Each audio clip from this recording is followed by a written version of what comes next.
참여해 주신 우리 동지 여러분 정말 반갑고 고맙습니다.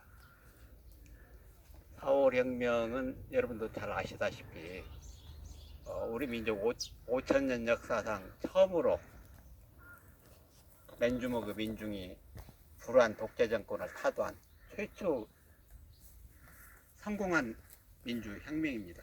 성공한 혁명이란데 여러분들 주의해 주시기 바랍니다. 그 뒤에도 동학농민혁명, 그 전에도 동학농민혁명도 있었고 여러 가지 많이 있었지만은 한 번도 성공하지 못했습니다. 최초로 우리가 성공한 혁명이었고, 그 당시 한국 상황을 취재했던 외국 기자들이 대한민국에서 민주주의를 기대한다는 것은 쓰레기통에서 장미꽃을 기대하는 거 똑같다, 이렇게 영국 기자가 기사로 쓰고 그런 상황이었는데 불구하고, 그런 상황에서 우리 자랑스러운 4.19 혁명이 일어났다는 것은 우리 민족으로 볼 때는 큰 축복입니다. 세계가 깜짝 놀랐고 다시 보게 됐어요, 우리 한민족이 저력을. 그래서 아까 이제 저에 대한 소개는 간단히 좀 된 것 같습니다. 그런데 제가 속해서 일하고 있는 4월 혁명회에 대해서 잠깐 설명을 드리겠습니다. 4월 혁명회는 그 당시 4.19 주역들의 모임입니다. 지금 현재 4.19 단체들이 몇 개가 있죠. 서대문 로타리에 4월 혁명 회관이 있는데, 거기 옛날 말썽마트 이기웅 부통령 집이었습니다. 그거를 이제 4.19 회관을 만들어 가지고 그 안에 4.19 단체들이 몇 개가 들어가 있습니다. 근데 이건 공법단체라고 해서 보훈처에서 보조를 받고 운영하는 그런 단체입니다. 그러니까 예를 들면 4.19 행사할 때 그분들은 11시부터는 여기 이 앞에서 정부 주도로 관변 행사를 벌입니다. 그러면 그 단체 사람들은 거기 나가서 박근혜가 오면 박근혜를 영접하고 그랬는데, 우리 4.5 혁명회는 그 사람들 행사 끝난 1시간 뒤에 12시에 민족민주단체, 민주노총까지, 전농까지 포함해서 민족민주단체 합동 참배식을 여기서 또 가졌습니다. 따로 가졌죠. 그마치 같은 4.19를 표방한 단체지만 결이 다릅니다. 우리는 우리 회원들, 좀 노인들이지만 회비내서 운영하는 단체고, 그쪽은 이제 보훈처에서 보조받아서 운영하는 관변단체란 거 아시고, 왜냐하면 4.19 단체라고 다 똑같은 거 아닙니다. 그래서 저희들이 이번에 4.5 혁명 60주년을 맞아서 좀 대대적으로 행사를 하려고 기획을 했었어요. 무슨 행사를 기획했냐면은 강화문 내거리에 그 당시 각 대학생들까지 포함해서 적어도 수만 명이 모여서 4.19 혁명 공간에서 학생들이 외쳤던 통일을 한번 요구하는 시위를 해보자. 그러고 광화문에서 청와대까지 행진을 하자, 이런 기획을 했었습니다. 이게 4.19 공간에서 대학생들이 가장 역점돼서 벌린 활동이 통일운동이었습니다. 그 잘 좀 알려져 있지 않죠. 이따 설명을 좀 드리겠습니다. 그래서 그런 기획을 했었는데 코로나 때문에 광화문 사용을 못한다고 그래서 그 행사가 무산이 되고 말았어요. 참 안타깝죠. 그래서 지난 4월 18일 날 우리 회원들만 조촐하게 여기 와서 그냥 참배하는 걸로 대신하고 말았습니다. 오늘 이 행사도 그렇지 않았으면 좀 더 많은 학생들, 많은 회원들이 와서 좀 뜻깊게, 좀 멋있게 좀 진행할 수 있었는데 그렇지 못한 게 좀 아쉽지만, 오늘 그래도 이렇게 씩씩한 청년들을 보니까 뭐 힘이 나는 것 같습니다. 우리 4.5 혁명은 우리 민중이 승리한 최초 혁명이었고, 우리 헌법 전문에도 대한민국은 불의의 한간 4.19 이념을 계승한다고 분명히 못 박혀 있습니다. 그리고 비록 4월 혁명이 박정희 일당이 5.16 쿠데타로 좌절을 겪었지만은 그 정신만은 연면이 흘러가지고 5.18 민중항쟁, 6월 민주화운동, 최근의 촛불 시위까지 촛불혁명까지 연맹이 이어져 왔다고 생각합니다. 저희 사령부 회원들은 지금 80 이쪽 저쪽인데 지난번 박근혜 퇴진 시위 때 23번의 집회가 있었는데 한 번도 빠짐없이 저희 노인들이 촛불 들고 참여를 했었습니다. 지금도 현재 뛰고 있는 살아있는 정신이 살아있는 조직이라고 볼 수 있습니다. 그러면은 여기서 4월 혁명이 그러면 왜 일어났고 그 당시 시대 상황이 어땠는데 일어났느냐, 그리고 전개 과정은 어떻게 됐느냐, 여기에 대해서 제가 좀 설명을 해드리도록 하겠습니다.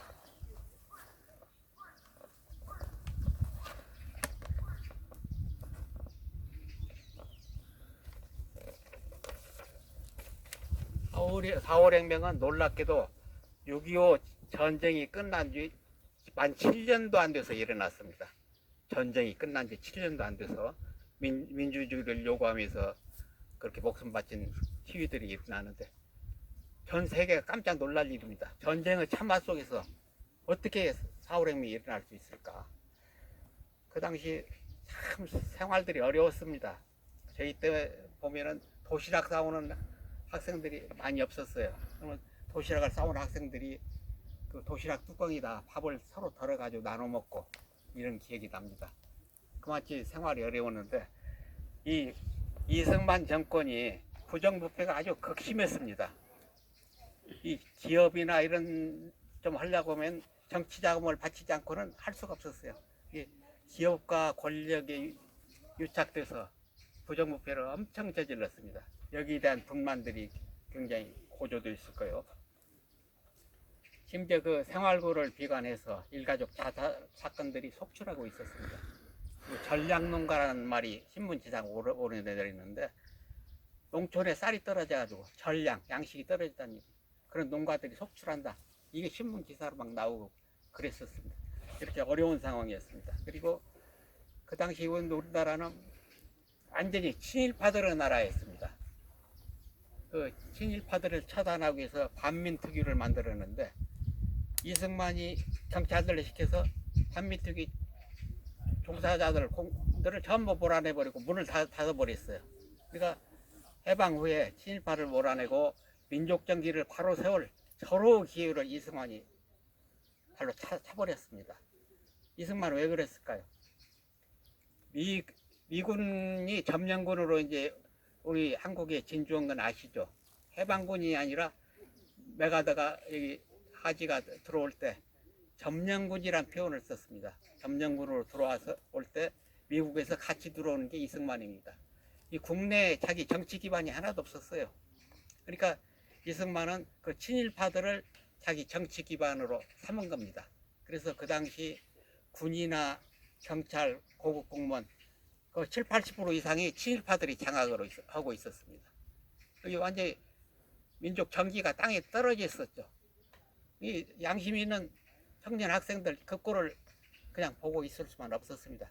이게 아주 지금 여기 호흡에서 보시면 알겠지만 중고등학생까지 나올 수밖에 없는 그런 상황이었다. 그런 거 말씀드리고요. 그리고 언론 탄압이 아주 극심했습니다. 경향신문 같은 건 그때 카톨릭 계통으로 상당히 필봉이 날카로웠는데 칼럼 하나를 문제 삼아서 폐간을 시켜버리고 이런 지경이 빠져 있었습니다. 그래서 이 4.19 혁명은 이런 이승만 정권을 부정부패하고 또 하나 이제 혁명이 일어날 수밖에 없었던 이유가 부정선거 획책입니다. 이 두 가지가 큰 이유가 돼서 일어났습니다. 지금부터 그 부정선거에 대해서 이 얘기를 좀 해드릴게요. 이 얘기가 맞습니다. 이승만이 갔다 12년을 권력을 노렸는데 부패할 수밖에 없었죠. 근데 이제 이승만이가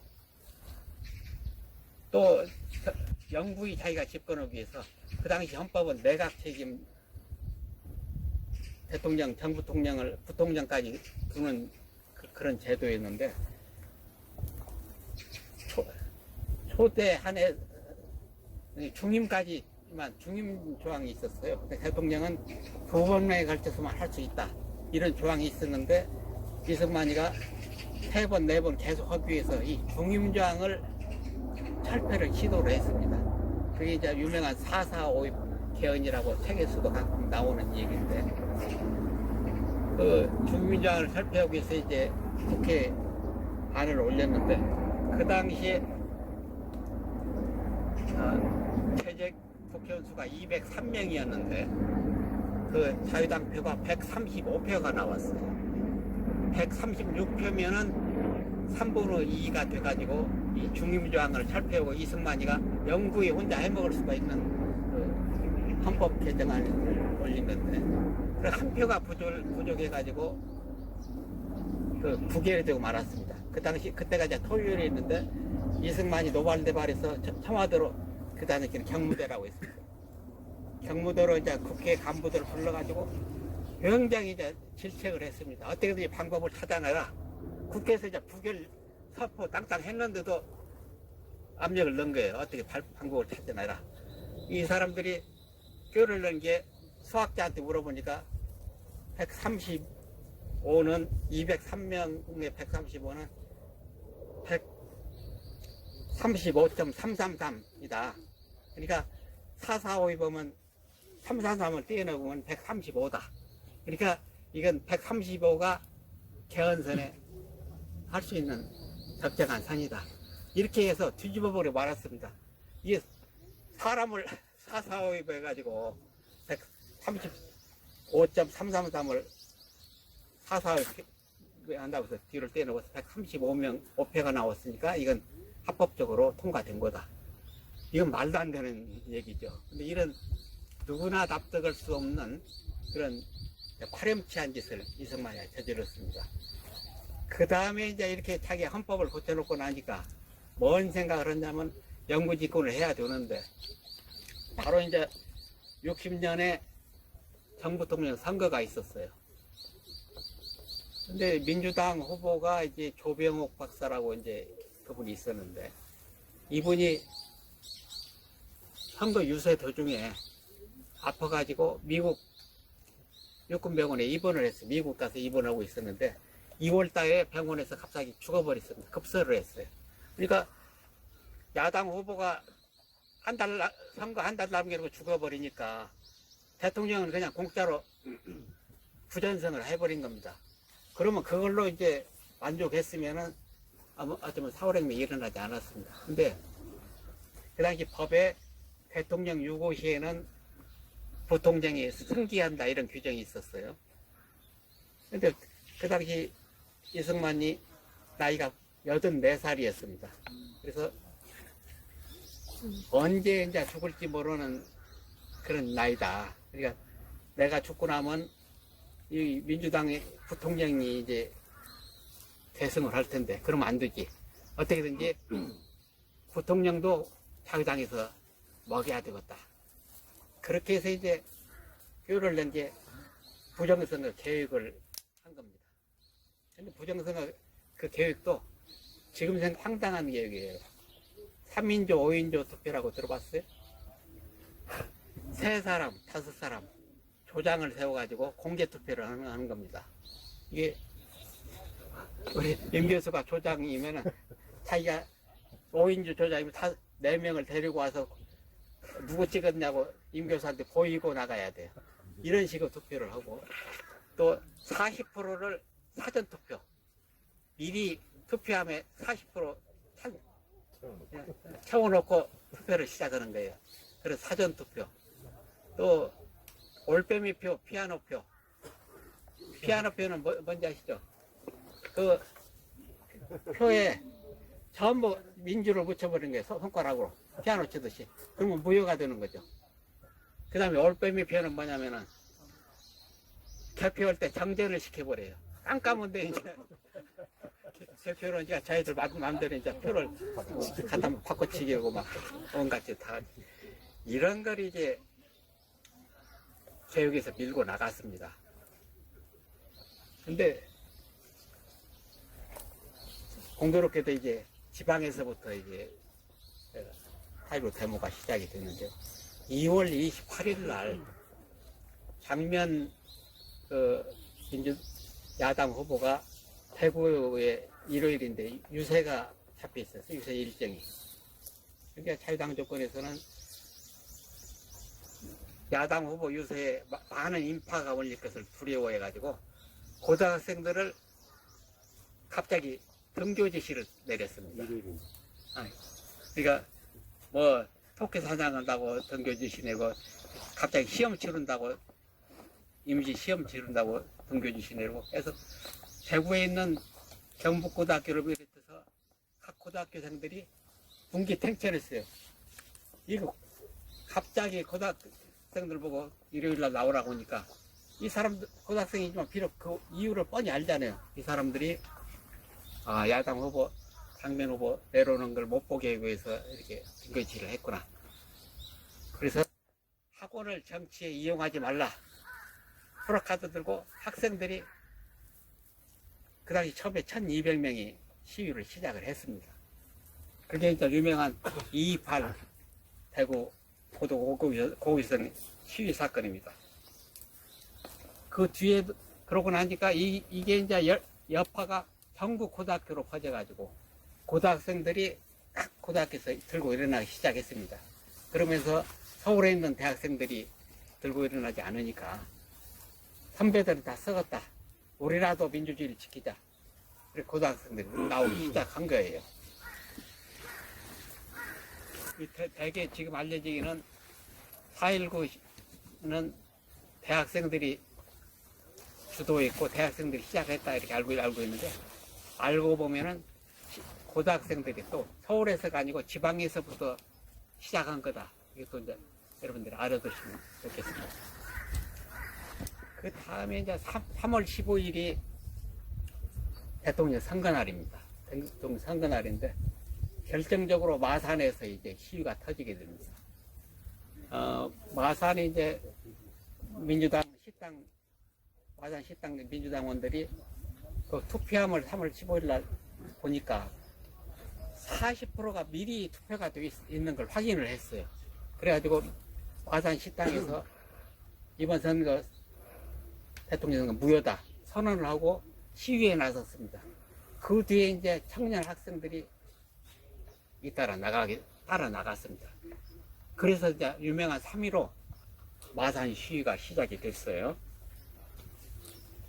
이날 경찰이 발포를 하게 됩니다. 발포를 해서 9명이 죽고 80여 명의 중상자가 나왔습니다.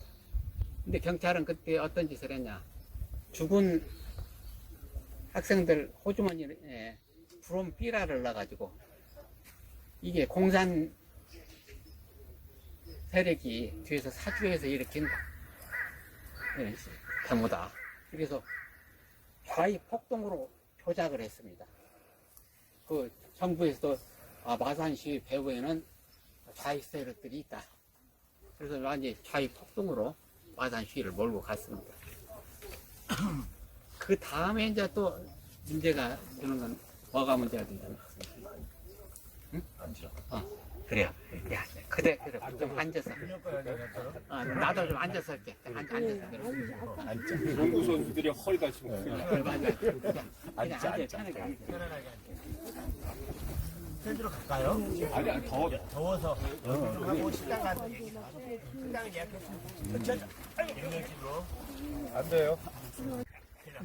근데 이제 농구 선수들이 가서 서 있을 수 있는 사람은 서 있어도 돼요? 네.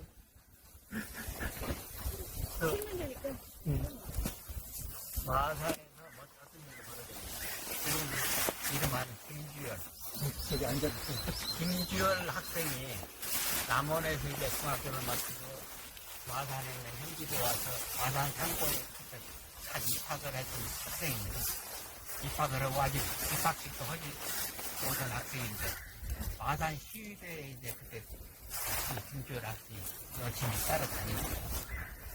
근데 이 학생이 보이질 않는 거예요. 그러니까 마산에서 보이질 않으니까 남원에서 이제 박찬주 여사라고 김주열 학생 어머니가 와가지고 매일을 울며 시내를 누볐어요. 우리 주열이 본 사람 있냐? 주열이 살려내라. 이거 마산 사람들이 김주열을 모르는 사람이 없어요. 그 좁은 바닥에 그 어머니가 울고 돌아다니니까. 근데 3.15 이후에 이제 며칠 지난 뒤에 4월 11일 날 마산 앞바다에 김주열 시체가 떠올랐습니다. 그 수류탄이 얼굴을 박힌 탈옥한 시체 상태로 마산 앞바다에 인양이 된 거예요.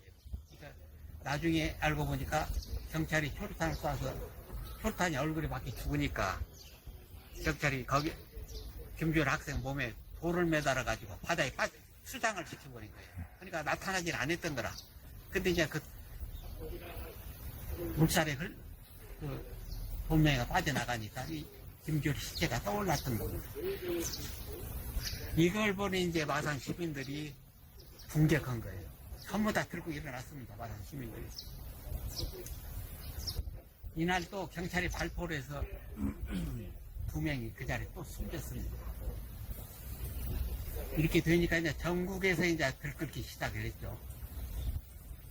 근데 결정적으로 이제 또 4.19에 가까워지는 게 4월 18일 날 고대생들이 3,000명이 이제는 우리 대학생들 나설 때다 해가지고 고대 교정에 모여서 시위에 들어갔습니다. 안암동 로타리까지 진출했는데 경찰 저지선에 막히니까 한 1,000여 명이 그걸 뚫고 강화문 내거리로 진출합니다. 그 당시 국회의사당이 지금 서울시 의회 자리가 국회의사당이 있었는데 그 앞에서 연좌농성을 하게 됩니다. 그 연좌농성을 하다가 이제 유진호 총장 또 자기들 선배인 이철승 국회의원 이런 분들이 이제 설득을 해가지고 학교로 이제 걸어서 돌아가는 길인데 정계천 사과를 지나니까 그 당시 이제 강감정부는 깡패를 육성을 해가지고 항공청년단이라는 이름하에 깡패 조직을 육성을 했어요. 그래서 막 공포 분위기를 조성을 하고 있는 판인데 깡패들 100여 명이 몽둥이를 들고 청계천 사과에 대기하고 있다가 무조건 막 고대생들을 후드러 패기 시작했습니다. 그래서 그 당시 200여 명이 길바닥에 널브러져 말았습니다.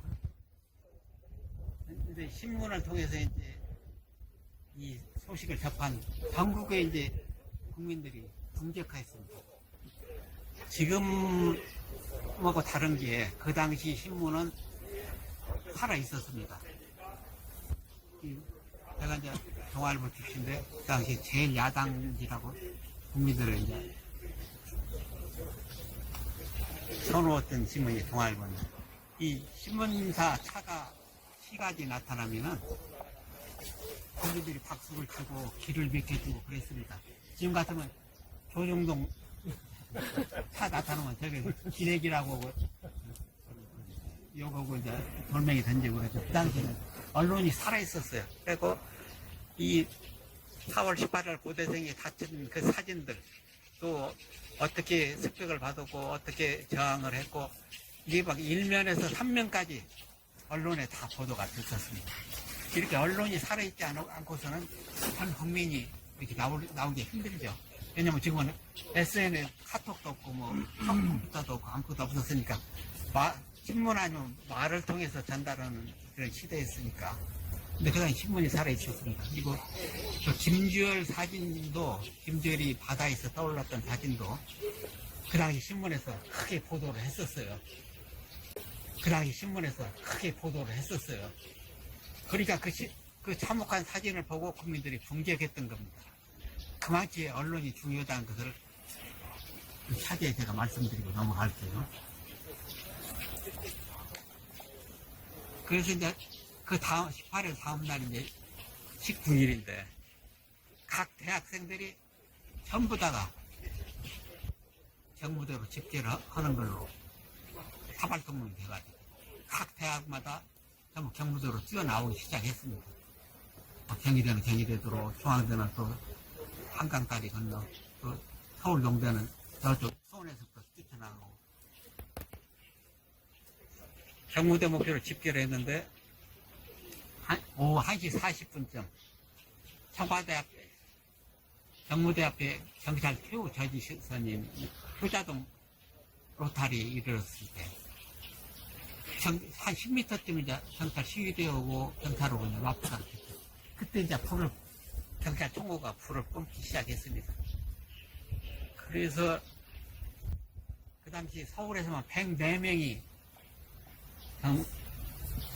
유자동 로타리, 서울 시내 곳곳에서 네모 앞에서 쓰러져 죽고, 이렇게 수일에서 죽고 해서 104명이 통에 쓰러져 죽었습니다. 그리고 서울에서 104명이고, 부산에서 13명, 광주 6명, 이렇게 포함해서 그 당시 4.19 전후의 희생자가 185명이나 됐습니다. 엄청난 희생자들이. 이렇게 되니까 이제 이걸 막기 위해서 계엄령을 내립니다. 자유당 정권이 계엄령을 내린데, 다행스러운 건 계엄군인들이 이승만 편을 안 들었어요. 총을 쏘지 않았습니다. 계엄군 탱크 위에 학생들이 올라타고 우리는 한패이다고 박수를 치고, 그런 정도로 계엄군이 중립을 다행히 지켜줬습니다. 그렇지 않았으면 엄청난 유혈 사태가 벌어졌죠. 경찰 총회만 185명이 죽었는데, 그 당시 계엄군이 나서지 않았다는 게 상당히 큰, 지금 생각해보면 다행스러운 일이었고요. 그래서 이승만 정권이 이제 이런 사태를 수습하기 위해서 자유당 총재직을 이승만이 사퇴 성명을 냅니다. 그리고 이제 이기붕은 정계 은퇴 선언을 하고, 그리고 요 정도로 해서 이제 사태를 수습하려고 시도를 했죠. 시도를 했는데 또 결정타가 나옵니다. 대학 교수님들이 그동안 자기가 가르치던 제자들의 피를 보고 너무 가슴이 아프고 부끄러웠던 거예요. 이 불쌍한 우리 제자들만 죽었구나. 우리가 나서야 될 때다.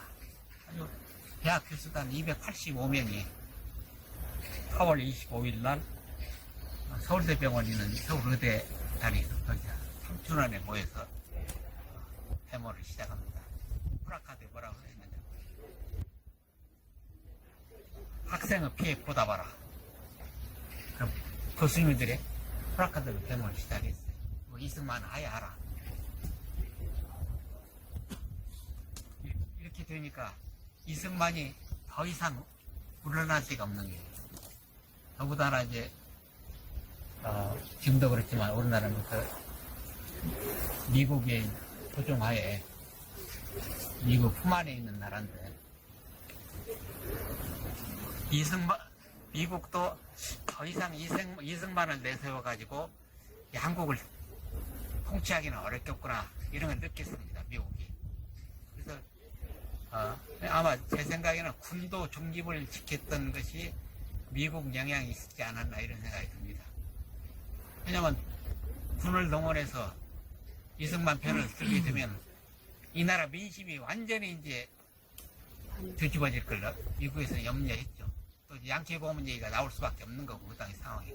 이 군대가 미국에 손아귀에 있다는 건 지금도 그렇지만 다 아는 사실 아니에요. 이 미국에서 그때 이제 그럴 수밖에 없는 상황이 있었어요. 이승만을 믿고 통치를 하다가 안 되겠구나. 이승만이 그런 낌새를 눈치채고 하야를 결심합니다. 4월 26일 날 이승만이 하야를 성명을 발표를 합니다. 이 대통령이 하야를 하면은 그 당시에는 수석 국무위원이 대리를 하게 됩니다. 허정이란 분이 외무장관이 수석 장관이었어요. 허정이 이제 과도내각을 꾸려가지고 내각제 개헌을 했습니다. 대통령제가 이렇게 말씀이 많이 내각제로 만듭니다.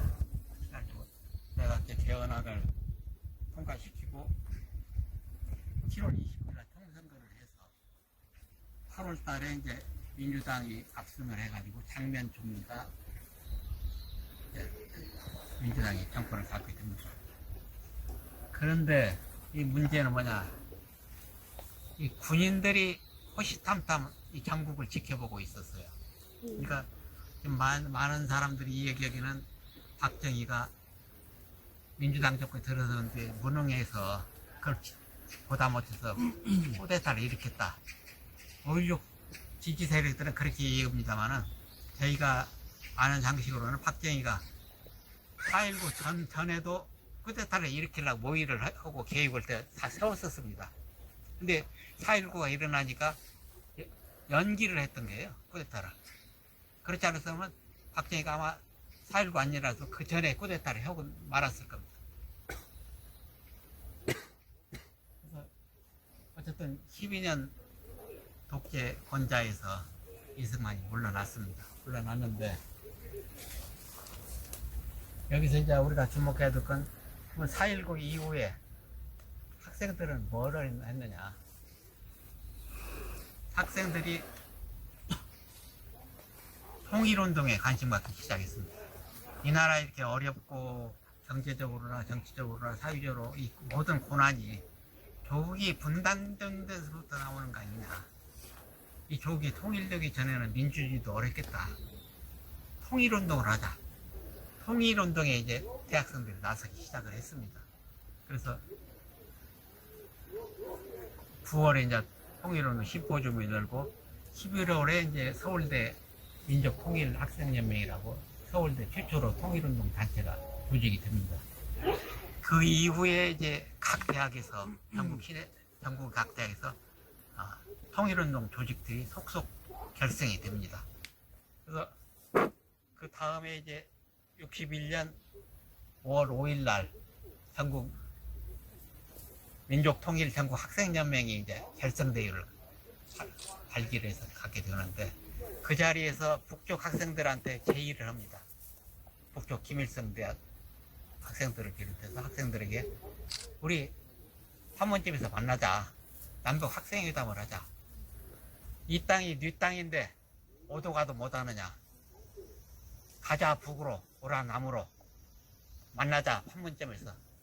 이런 구호를 내들고 학생들이 통일운동에 나서게 됩니다.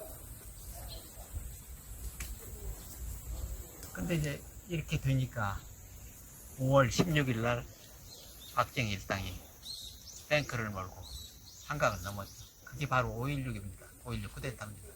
그래서 5.16 쿠데타로 이 4.5 혁명이 좌절되고 말았죠. 이제 좌절 비록 말았지만은 그 정신만은 연면이 흘러서 5.18 민중항쟁, 87년 6월 민주화운동, 지난 2년 전에 촛불 항쟁 이렇게 이어져 연면이 내려오고 있다. 그래서 이 4.5 혁명 정신을 우리가 어떻게 살려내고 우리가 4.5 혁명을 어떻게 기리느냐 하는데 우리 민족이 우리나라에 미래가 있다고 우리들이 생각합니다. 그래서 그동안 4.5 혁명이 전개된 과정을 쭉 지켜보면은 크게 세 가지 기본 정신이 내재해 있다고 이렇게 봅니다. 그러니까 불의의 한간 반독재 민주정신, 불의의 한간 반독재 민주정신, 어떠한 독재도 용납하지 않는 그 민주정신이 4.19 이후에 우리 청년 학생들의 가족들이 살아있다 이렇게 보는 거고, 그 다음에 민족의 자주적 통일을 지향하는 반외세 민족 자주정신이 4.5 혁명 정신이다. 그러니까 자주정신, 우리 민족끼리 통일을 지향하자, 자주정신.